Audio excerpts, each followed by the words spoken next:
Davom etamiz. 19 masala. Quyidagi grafik bo'yicha harakatlanayotgan moddiy nuqtaning 4 sekund vaqt ichidagi bosib o'tgan masofasi qanchaga teng? Xo'p, mana bu yerdan ko'rinib turibdiki, mana 4 sekund vaqt oralig'ida bosib o'tgan masofasi, ya'ni yo'li 10 metr sekund, ya'ni grafikdan ko'rinib turibdi. Xo'p, 20-masalaga keladigan bo'lsak, quyidagi grafik asosida harakatlanayotgan jismning 2 sekunddagi tezligini toping. 2 sekunddagi tezligini topadigan bo'lsa, 2 sekundda u 4 metr masofaga ko'chgan. Mana bu yerdan. Shunda v teng s taqsim t bo'lsa 2 metr sekund bo'ladi. Xo'p, 21-quyidagi grafik asosida harakatlanadigan jismning 3 sekunddagi tezligini toping. Bu yerdan salgina kattalashtiraylik. Xo'p.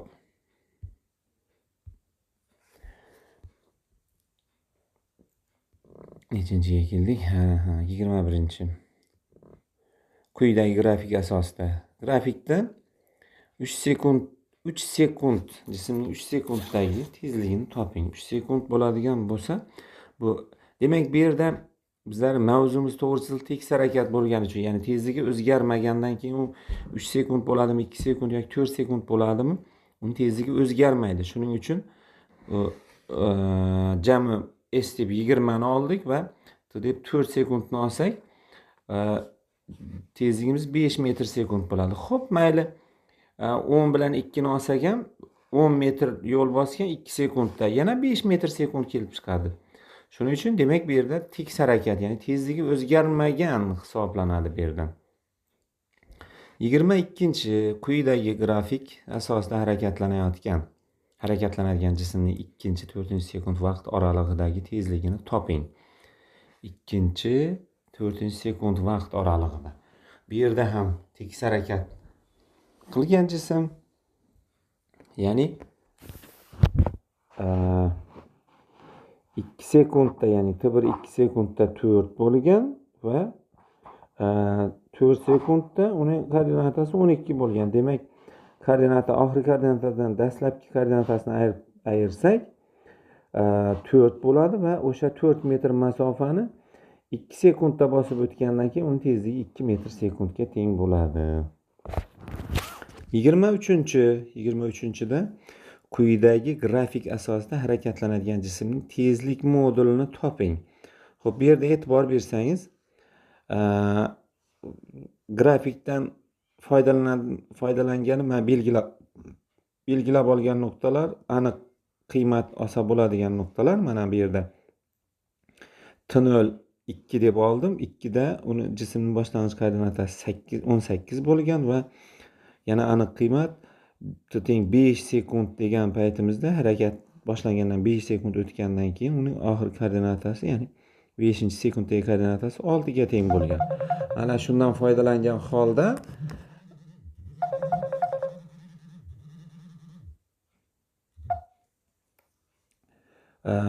uni tezligini topadigan bo'lsak, mana bu e'tibor bersangiz, oxirgi koordinatadan boshlang'ich koordinatani ayirib tashlasak, -12 kelib chiqdi va uni o'sha 12 metr masofaga orqaga qaytish uchun 3 sekund vaqt sarflagan. Shuning uchun tezlikni qiymati 4 metr sekund, ya'ni -4 metr sekund chiqdi. Demak, bu yerda modul hisobini oladigan bo'lsak, modulni 4 metr sekund. Lekin bu yerdagi minus ishoramiz koordinata o'qiga qarama-qarshi tomonga harakatlangan ekanligini bildiryapti. Buni qarama-qarshi harakatlangan ekanligini vaqt o'tishi bilan koordinataning ham qiymatini kamayib borishidan ham bizlar tushunib yetsak bo'ladi. 24-velosipedning harakat grafigi asosida uning tezligini aniqlash. Xo'p, yana t teng 0 da x 0'imiz 5 ga teng bo'lgan. T teng 5-sekundda uning koordinatasi mana 20 ga teng bo'lgan.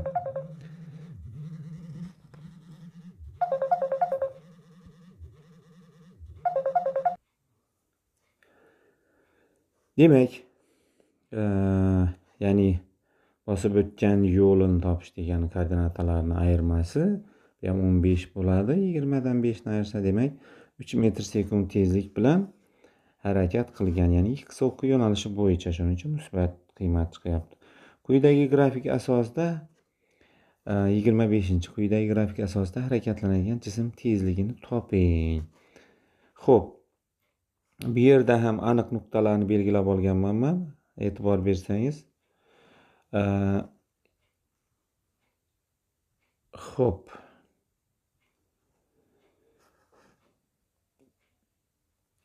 ikki sekundda 60 metr yo'l bosib o'tgan bo'lsa, yo'q, 2 sekundda 60 metr desak xato bo'ladi. Xo'p. Koordinata boshi deb hisobladim, ya'ni boshlang'ich koordinatasini 60, oxirgi koordinatasini 180 dedim. O'sha, ya'ni 120 metr masofani mana bu yerda, yo'q, 120, xo'p, to'g'ri. 120 metr masofani bosib o'tish uchun qancha vaqt sarflagan? 5 minus 2, 3 sekund vaqt sarflagan bo'lsa, demak uning tezligi 40 metr sekund bo'lgan.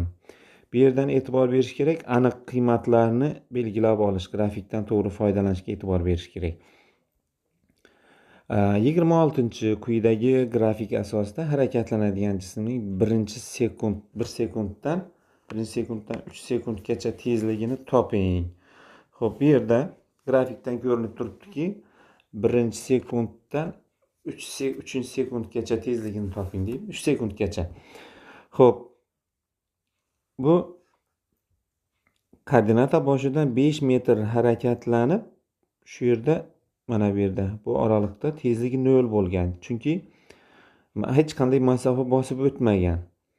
Demak, shunda buni boshlang'ich tezligi yo'q, 0 deb grafikdan T1 1 sekund, ya'ni x0 5 bo'lgan deb qaraymiz. 3-sekundda ham koordinatasi 3 5 bo'lgan. Demak, bu yerdan x minus x0 uni bosib o'tgan yo'li, ya'ni shu yerda vaqt o'tishi bilan u 5 degan joyda to'xtab qolgan. Shuning uchun uning tezligi 0 bo'ladi. Xo'p.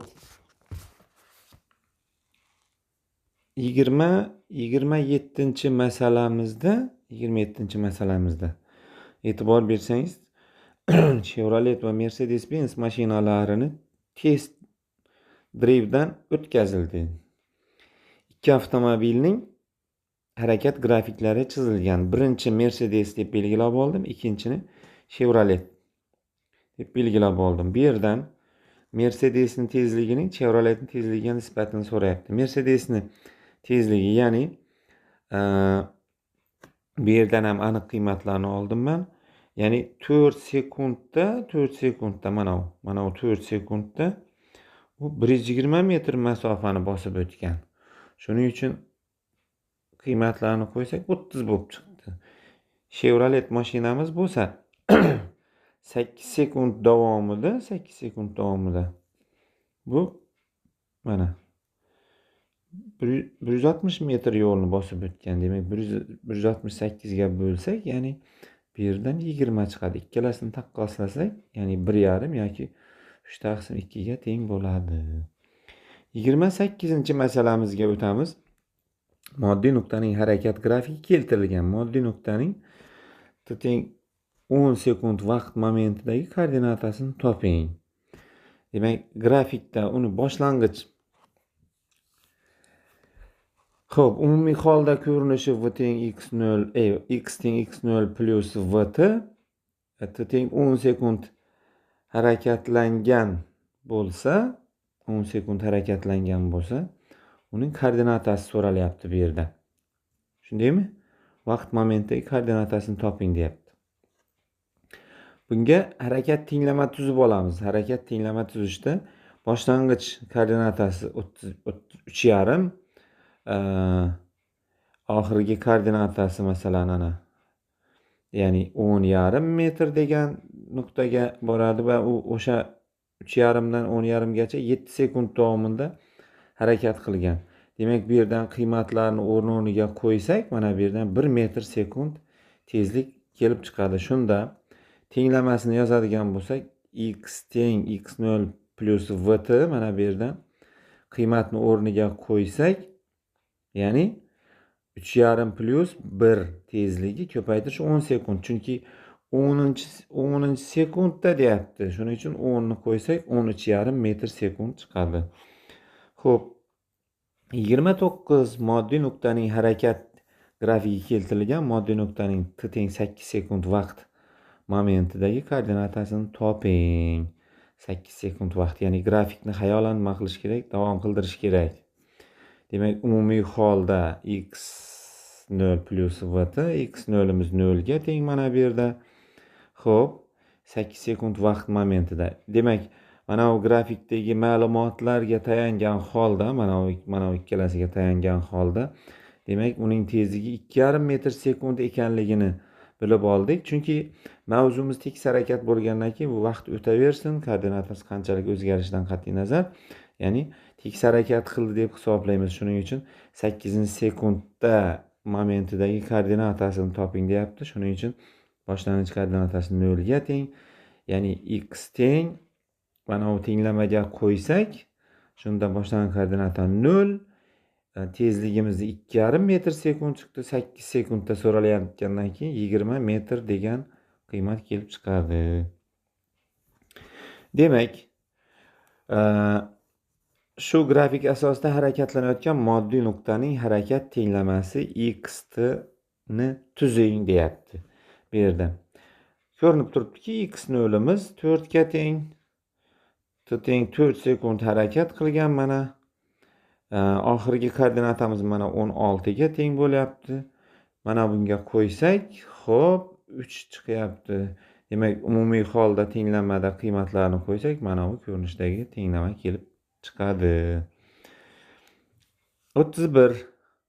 Shu grafik asosida harakatlanayotgan moddiy nuqtaning harakat tenglamasini tuzing. Harakat tenglamasini tuzing. Xo'p, bu yerda ham boshlang'ich koordinatasi 4 ga teng mana x0. 4 sekund harakat qilgan, mana bu yerda mana 4 sekund harakat qilgan. Oxirgi koordinatasi 12 ga teng bo'lgan. Demak, harakat tenglama tuzishda albatta tezlikni topib olishimiz kerak. Shunda boshlang'ich koordinatani o'rniga 4 ni qo'ydik, tezligi 2 ekan. Demak, tenglamamiz x teng 4 plus 2 ta ko'rinishdagi tenglama hosil bo'ldi. 32. Shu grafik asosida harakatlanayotgan moddiy nuqtaning harakat tenglamasi x ni tuzing. Bu yerda grafikdan ko'rinyaptiki, vaqt o'tishi bilan x ni koordinatamiz 0 ga yaqinlashyapti. Ya'ni 50 sekundda koordinatasi 0 bo'lgan. Demak, x0 boshlang'ich koordinatasi 200 ga teng, x0 bo'ldi 50 sekundda. Xo'p, qiymatini topsak, ya'ni 0 minus 200, ya'ni minus 200 ni 50 ga bo'lsak 4 chiqadi. Ya'ni tenglamamiz x teng 200 minus 4 ko'rinishda bo'ladi. Quyidagi grafik asosida harakatlanayotgan jismning harakat tenglamasini tuzing. Harakat tenglamasini tuzing deyapti. Endi bu yerdan yana davom ettiramiz. Ya'ni bizlarga berilgan narsalar, xo'p, yana aniq qiymatlarni olaylik. Mana bu yerda bir aniq qiymat bor. Demak, boshlang'ich koordinatasi umumiy holda ko'rinishi x0 plus vt. Bizlarda x0'imiz 24 metr. T teng 4 sekunddan keyin uning koordinatasi x teng 6 ga teng bo'lgan. Demak, bu yerdan bizlarga tezlik kerak. Tezlikni topib olamiz. Keyin x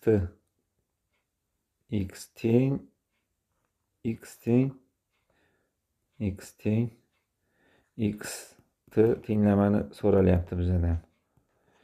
Xo'p, 6. Demak, v teng x minus x0 taqsim t teng x minus x0'imiz x6 ga teng, minus x0 24 ga, t'miz 4 ga teng bo'ladi. Demak, shunda bizlarda minus 18 bo'lingan 4 bo'lami. Shunda bu ham teng minusdan 4,5 metr sekundga. Endi harakat tenglamani yozadigan bo'lsak, x nolimiz 24. Bu x o'qiga qarama-qarshi harakatlangandan keyin minus 4,5 t ko'rinishda kelib chiqadi.